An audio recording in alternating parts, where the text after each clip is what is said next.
आपने अपने बहुत लंबा जर्नी बताया है। देखिए कभी ना कभी तो ऐसा होता है कि इंसान अंदर से टूटता है, अंदर से बिखरता है, ठीक है? और वो किसी को नहीं पता होता, सिर्फ उसी इंसान को पता होता है। कोई ऐसा लम्हा आया हो, मुश्किल तरीन लम्हा, जिसमें बहुत ज़्यादा हर्ट हुए हों, अंदर से टूटे हों आप? अब बहुत टाइम ऐसा होता है मैं बहुत ज़्यादा बीमार था। अच्छा। और पहली बात है, इतनी मैं स्ट्रॉन्ग फैमिली से बिलोंग करता नहीं हूँ। डॉक्टर्स कहने हैं चेक करवाया मदर को, मेरे तो वो कहते हैं नहीं अब ये बहुत टाइम कम लाइफ इसकी रह गई है, क्योंकि मुझे इश्यूज़ तो थे ना, लंग्स के इशू थे, साथ काफ़ी सारे इश्यूज़ थे। तो मेरी मदर ना मुसलसल रो रही थी। ज़ाहिर बात है उन्होंने मेरे लिए बहुत स्ट्रगल किया, इतना किया कि नहीं कि अब आप ना रहे तो मैं कैसे करूँगी, कि मैं मेरी समझ आ रहा था क्या कह रही हैं वो, सुन रहा था।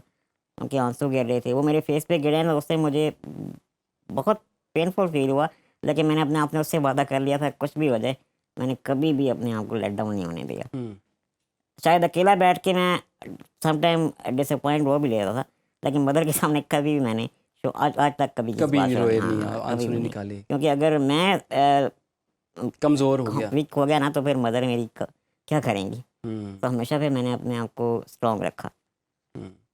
अच्छा, आप बता रहे थे कि जब आप थोड़ा-सा टेंशन में होते थे तो आपकी वालदा आपको हौसला देती थी। हम्म, तो जैसे आप बता रहे हैं जब वालदा टेंशन में आईं और परेशान हुईं आपके बारे में, तो फिर आपने किस तरह से उनको हौसला दिया? हाँ, मैंने जो एकदम मैंने बताया हमको, देखें मैं एग्ज़ाम दिए हैं, मेरा इतना अच्छा रिज़ल्ट आया है, ये मैं कर रहा हूँ, ये कर रहा हूँ, तो फिर वो वाक़ई अब जो उनकी स्ट्रगल है ना, उस पे खुश होती थी, हाँ, मैंने ये किया, तो इतनी तो एटलीस्ट सक्सेस इसको मिली है ना। हुँ। तो हमेशा हम दोनों बैठ के बात कर लेते हैं।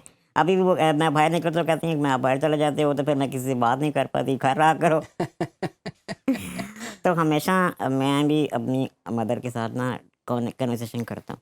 हुँ, जब भी वो परेशान होती हैं किसी बात पे या कोई मसला होता है, तो हम बैठ के बात करते हैं। तो अच्छा। बेस्ट वे तो मैं बताया आपको, कभी भी कोई किसी की डिप्रेशन परेशानी है ना, तो आप बैठ के बात कर लें तो बहुत सारा स्ट्रेस आपका रिलीज़ हो जाता है। और आपके वो पास एक कोई शख्स इंसान की हाँ, ज़िंदगी में ऐसा होना कोई चाहिए। सुनने वाला हो, आपकी बात अंडरस्टैंड करने वाला हो, हुँ, तो बहुत बड़ी सपोर्ट होती है। हुँ। अच्छा, ये थोड़ा-सा बताइए कि जैसे कि आप बता रहे हैं कि कंसिस्टेंसी होनी चाहिए लाइफ के अंदर, और आपने तो माशाल्लाह बड़े-बड़े माइलस्टोन अचीव कर लिए। अब आप लाहौर में भी अक्सर मौजूद होते हैं, आप बिज़नेस भी कर रहे हैं। एक मुझे आपका जो बिज़नेस आइडिया बड़ा पसंद आया, जिसमें आपने नाम उसका रखा है नेकी ऑन व्हील। हुँ। ये ज़रा बताएँ ना, ये बड़ा यूनिक किस्म का नाम है, ये नेकी भी और ऑन व्हील भी। पहले तो हम सुनते थे एक बहुत बड़े बिज़नेसमैन हैं, वो कहते थे हमारा काम रुकता है ना तो हम फाइलों के नीचे पहिए लगा देते हैं। ठीक है? मेरा ख़्याल है लोग समझ गए होंगे किसके बारे में हम बात कर रहे हैं। तो वो मतलब वो पैसे लगाते थे और फाइलों के नीचे पहिए लगते थे और वो काम उनका हो जाता था। तो ये नेकी के नीचे जो पहिए आपने लगाए हैं, ये क्या चीज़ है?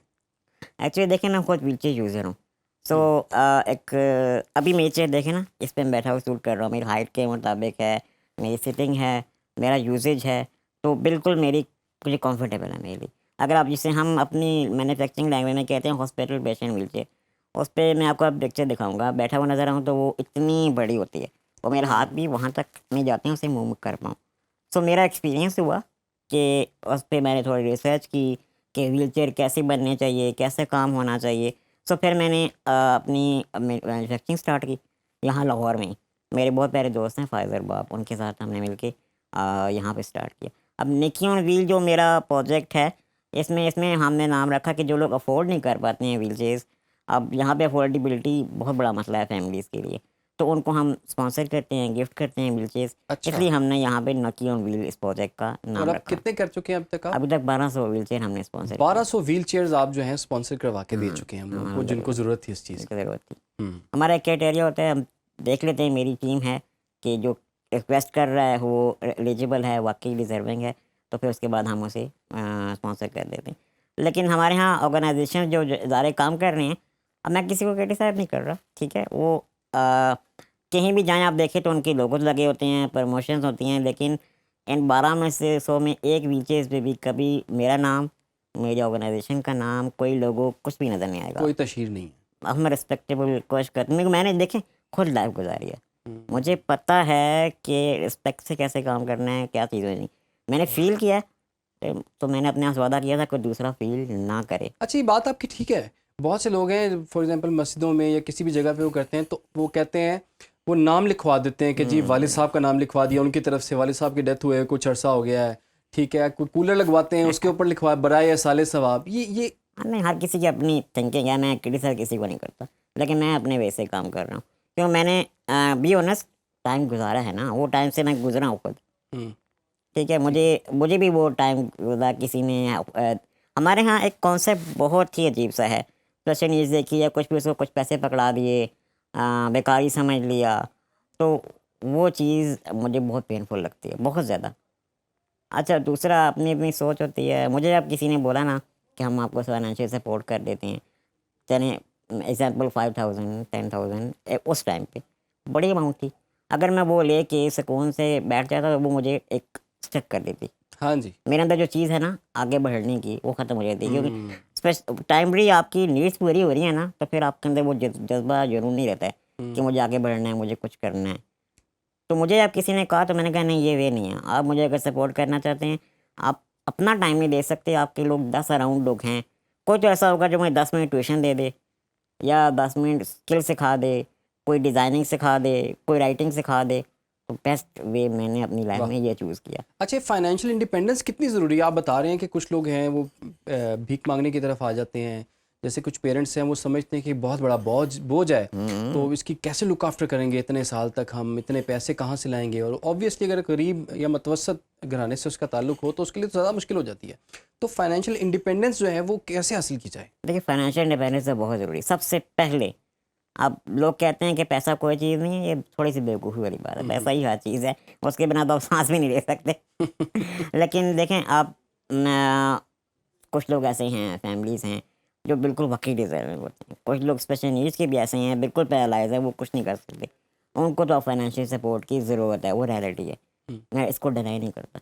लेकिन जो मेरे जैसे पर्सन हैं, जो किसी एक्सीडेंट में डिसेबल हो गए, लेकिन उनकी मेंटल स्ट्रेंथ है, उनके बाजू काम कर रहे हैं, उनकी कोई भी ऐसी इस है ऐसे, तो उनको छोटे मोटे हम बिजनेसेस, माइक्रो बिजनेस स्टार्ट करवा देते हैं, किसी को कोई शॉप, फूड शॉप दिलवा दी, किसी को कोई जैसे कोई ग्रोसरी शॉप और ये दिलवा इसके दी। लिए बहुत ज़्यादा सरमाए की ज़रूरत नहीं नो है, नो, कम सरमाए के साथ सर्वाइवल हो जाए उसमें। सर्वाइवल है, आपके साथ वो खुद ही बेहतर कर लेता है, ठीक है।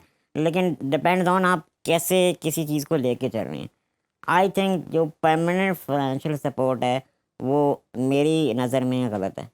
हो सकता है कि इस पे क्रिटिसाइज भी हो, क्योंकि उसी पे डिपेंड कर रहा वो होगा फिर डिपेंड कर रहा था फिक्स अमाउंट, या वो फिर अब देखिए, आप, मैं अगर ऑनेस्ट बात कहूँ, बेकारी बना रहे हैं आप उसको, उस पैसे से वो कितना टाइम स्पेंड करेगा, कल आपने ना देंगे तो वो किसी और के पास जाएगा, किसी और के पास जाएगा, रिस्पेक्ट भी अपनी ख़राब करेगा। तो फाइनेंशियली आप अगर किसी को सपोर्ट कर रहे हैं तो वो उसको बेकारी बना रहे हैं, सही। ठीक है। इस ये वे नहीं है। आप अगर उसको सपोर्ट ही करना चाहते हैं तो कोई स्किल सिखाएं, कोई ऐसा माइक्रो बिजनेस स्टार्ट करवा दें, उसके पास बैठ के देख लें कि ये क्या है। अब मेरे पास कोई बैठा है, उसको पता चल जाता है मेरे अंदर क्या है। तो बेस्ट वे ये है सपोर्ट का, मेरी एक अपनी थिंकिंग है, सही। मैं किसी को क्रिटिसाइज नहीं करना चाहता। अच्छा, जैसे ही लोगों को मिसाल के तौर पे कोई ऐसे मामला होता है तो लोग दिल छोड़ देते हैं, हाँ बिल्कुल। स्पेशली वो शख्स तो जिस पे बीत रही है ऑब्वियसली वही जानता है, बट उसके इर्द गिर्द उसके पेरेंट्स, उसके बहन भाई जो हैं वो दिल छोड़ देते हैं। हाँ बिल्कुल। तो ये आप देखें ना, आप तो माशाल्लाह एक ज़िंदा मिसाल है हमारे सामने, और बड़ी मोटिवेशन मिलती है तमाम देखने वालों को जो कि आपको देख रहे होंगे। तो कैसे मतलब दिल ना छोड़ा जाए बल्कि बाकायदा तौर पर उस बंदे के साथ खड़ा हुआ जाए। आप, क्या ये बहुत इम्पॉसिबल चीज़ थी जो आपने कर ली है, और जो लोग इस फेज़ से गुजर रहे हैं उनको इसे पॉसिबल बनाने के लिए अब क्या करना है? देखिए मैंने कि जब हम सेशंस भी करते हैं ना, तो पेरेंट्स को भी मैं यही कहता होता हूँ कि आजकल तो हर बहुत चीज़ें चेंज भी हुई हैं, अवेयरनेस भी है, एजुकेटेड भी हैं लोग, जो लोग समझते हैं चीज़ों को ना, वो कंसल्ट कर लेते हैं हम्म, सबसे पहले कि बच्चे के साथ ये इशू है, आपकी कंसल्टेंसी बहुत ज़रूरी है। अब इसको आगे कैसे लेके चलना चाहिए, मैं एक हमेशा ये मेंशन करता हूँ, बच्चों को कंसल्टेंसी की ज़रूरत नहीं है, फैमिलीज़ को है। अच्छा। सीरियसली, क्योंकि फैमिलीज़ ने लेके चलना है बच्चों को। ओहो। अगर वो ही इस बात से डर जाएंगे कि नहीं, मैं हम बाहर नहीं लेके जाते, हम उसको बाहर निकालेंगे नहीं, वो घर में रहे, तो बातें लोग करेंगे, तो बाकी लोग करते हैं, करने दें भाई, हम्म, वो तो किसी को भी नहीं छोड़ेंगे। दुनिया जो है ना, वो कहीं भी कहीं आके आपको नहीं छोड़ेगी, कुछ ना कुछ कहेगी, उसका काम ही कहना है, हाँ जी। ठीक है। आप फेस करना शुरू करें, कॉन्फिडेंस देना है, सबसे पहले मैं आपको बताता हूँ, अपने बच्चे को आप थोड़ा टाइम निकालें, बाहर लेके जाएं, चाहे वो व्हील चेयर पे है, जैसे भी है, किसी ग्राउंड में लेके जाएं, वो बाहर निकलेगा। जितनी ज़्यादा कन्वर्सेशन ज़्यादा होगी ना, अट्रैक्शन ज़्यादा होगी, आपका कॉन्फिडेंस बिल्ड होता जाएगा। वाह अदरवाइज मैंने बहुत टाइम गुजारा है, हमारे घर गेस्ट आ जाएं तो मैं उनके सामने नहीं आता था नहीं जाते थे उनके सामने, नहीं जाते। ना, मैंने वो टाइम गुजारा है। लेकिन फिर मैंने ये सीखा, जब मैं बाहर निकला हूँ, मैंने फेस की हैं चीज़ें, लोगों को फेस किया है, तो मेरा कॉन्फिडेंस वक्त के साथ साथ बिल्ड होता गया। मैंने बात करना सीख ली, रिस्पॉन्ड करना सीख लिया। तो अपने बच्चों को सबसे पहले अगर आप स्ट्रॉन्ग बनाना चाहते हैं ना, को बाहर निकालें, सही। एक घर में कमरों में ना बिठा दें उन्हें। आप फेस खुद करेंगे तो बच्चे भी आपके को फिर बेहतर से बेहतर होंगे। अच्छा, अभी एक ब्रेक में जब बात हो रही थी हमारी, तो आपने कहा कि बंदे को अपनी ड्रेसिंग जो है ना वो बड़ी शानदार करनी चाहिए। मैं देख रहा हूँ माशाल्लाह आपने शेव भी बड़े खींच के की हुई है, फिर उसके साथ आपने ब्लैक कलर के ग्लासेस भी मैंने आपके देखे हैं, बल्कि ब्राउन कलर के, बड़े शानदार वो लग रहे थे। ऊपर से माशाल्लाह ड्रेसिंग भी आपकी बड़ी कमाल है। तो इसके पीछे क्या रहा है जी? अब देखिए, मैंने ये भी चीज़ सीखा, आपकी जो ड्रेसिंग है, पर्सनैलिटी है, बहुत फ़र्क पड़ता है।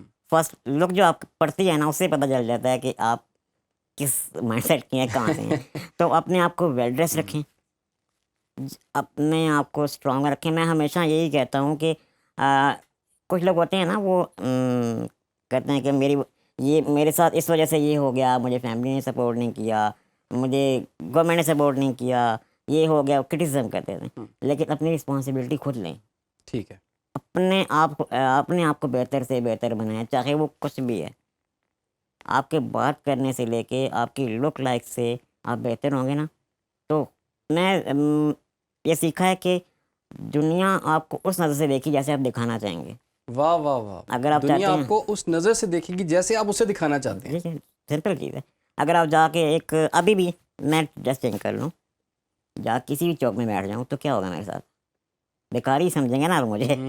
लेकिन अभी मैं वीचे यूज़ करके आ रहा हूँ, बेड ड्रेस हूँ, तो देखने में को डिफरेंट लुक देखेंगे मुझे, तो उसी नज़र से दुनिया आपको देखेगी। वाह।